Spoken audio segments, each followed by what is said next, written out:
Ayan from Belgium. Assalamu alaikum wa rahmatullahi wa barakatuh. Wa alaikum salam wa rahmatullahi wa barakatuh. So, Sheikh, my younger sister is not very mature yet. She is about 12, but hijab and salah are far on her. I always try to pray with her, but she wastes my time and she delays the prayer. At first, I was strict with her, but later I softened because I realized I was being forceful, and now she seems to take the prayer even less seriously. She almost never gets up for Fajr, even when I try to wake her, and she frequently delays her prayers, sometimes even out of their time. She also refuses to wear hijab, despite my reminders. My family tells me not to focus on her too much and to concentrate more on myself. What should I do in this case, or more importantly, what would the Prophet ﷺ done? First of all, you have to always weigh the pros and cons of your actions. What are the consequences? What are my options on the table? Option number one, keep on forcing her. And this may have many results. Option number two, totally ignore her. And this still may have a number of results that can go either way. So you are the best judge to weigh the pros and cons of your actions. Having said that, you have to bear in mind that it is your father's responsibility, not yours. All what you can do is give advice, give reminders, give incentives, encourage to the best of your ability.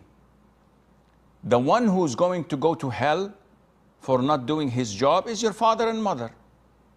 This goes without any doubt. They're the one who are responsible for their children. And they're the one responsible for taking them to live in a kafir country in the first place. And they know how she will grow up to be, when whether she will totally abandon hijab, maybe go into public schools, swimming pools with mixed genders, with boys, because this is part of the school, going on trips, camping, and Allah knows what happens there, sex education, endorsing the LGBTQ ideology. And they took her to that kafir country. Of course, they have many justifications. Oh, we were oppressed, there was war in our country, this and that. They will answer to Allah Azza wa Jal. And they're focusing at the moment only on making money, living the dream. Everybody back home is envious. Oh, you live in Belgium, you live in Europe, you have this, you have that. So they want to live up to that image, not knowing that, what about if your daughter goes out with a boy? She has multiple, not one, multiple boyfriends. She goes to nightclubs, she's wasted. She doesn't pray, she doesn't fast, she doesn't believe in Allah. She hates Islam. Who led her to this? Of course, it's her own doing. She's an adult. She's going to be held accountable, but you facilitated it as parents. So I understand where you're coming from, my friend, but your hands are tied.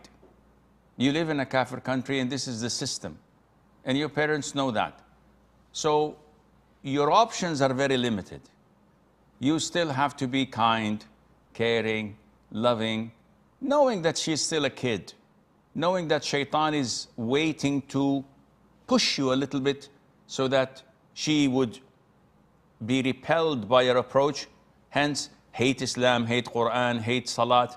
And this is exactly what shaitan wants.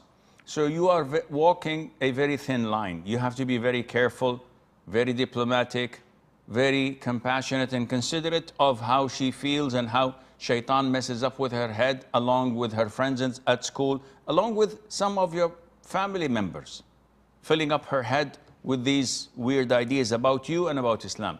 So may Allah Azza wa Jal be with you and guide you and strengthen your iman and make you steadfast on Islam and all those living in such conditions.